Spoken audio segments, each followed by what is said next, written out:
Claude Koh-Lanta, accusé de tricherie, il est exclu d'une autre émission culte. Aïe. Cette fin d'année 2021, Claude Dartois ne l'oubliera jamais.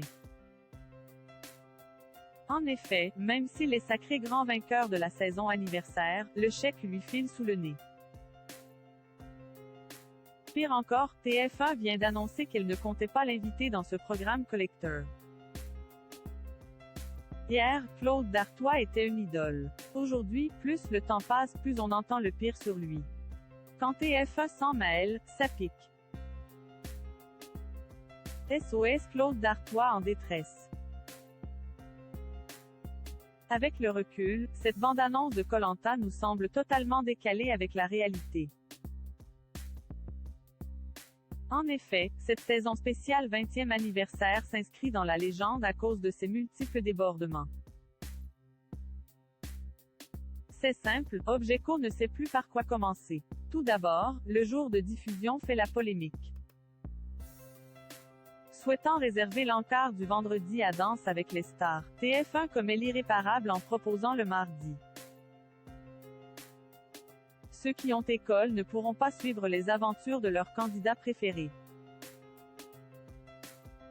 Ensuite, en suggérant aux héros éliminés de rejoindre l'île des Bannis, les téléspectateurs en perdent leur latin. N'oublions pas que c'est grâce à ça qu'Hugo a pu renaître de ses cendres à 2 reprises et atteindre la finale. Enfin, cerise pourrie sur le gâteau, la tricherie de Théayoura met un terme à sa belle réputation.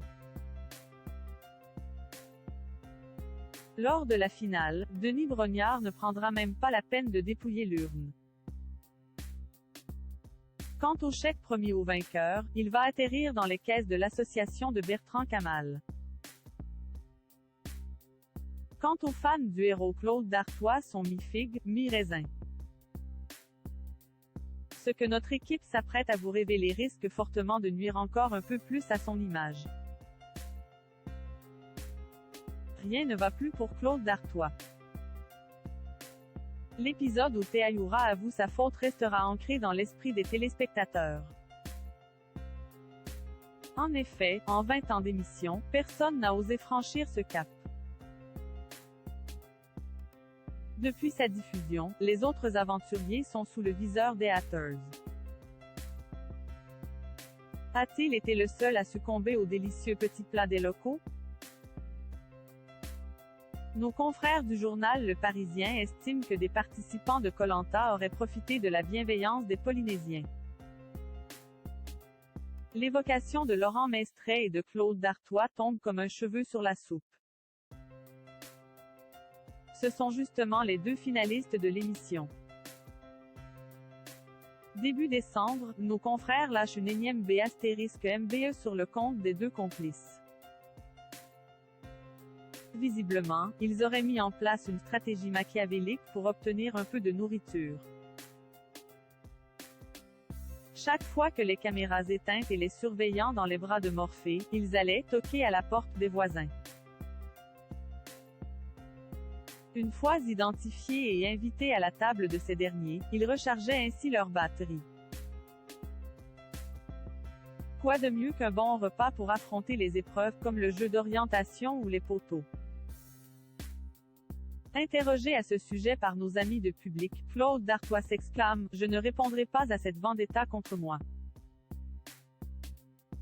Voilà qui a le mérite d'être clair, net et précis. La double peine.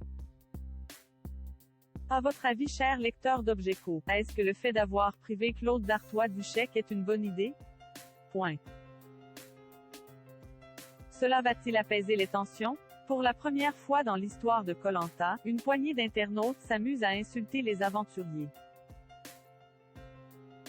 C'est le drame. Comment remonter la peine après une telle histoire? Point.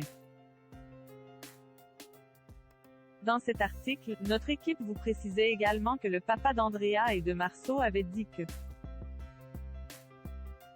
c'était sa dernière tentative pour remporter le pactole. Anticipait-il la colère de ses abonnés à la découverte du pot aux roses?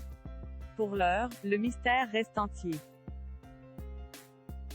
En ce qui concerne TF1, elle ne compte pas en rester là. Tout d'abord, le service juridique vole au secours des candidats dézingués sur la toile.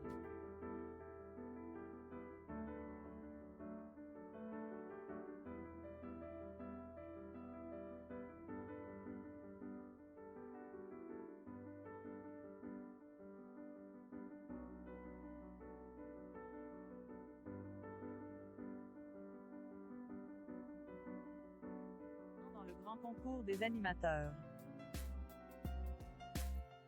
Aïe, ça sent vraiment mauvais cette affaire. Dès que nous en apprenons plus sur sa réaction, nous vous tenons au courant. Suite au prochain numéro et à bientôt pour de nouvelles aventures.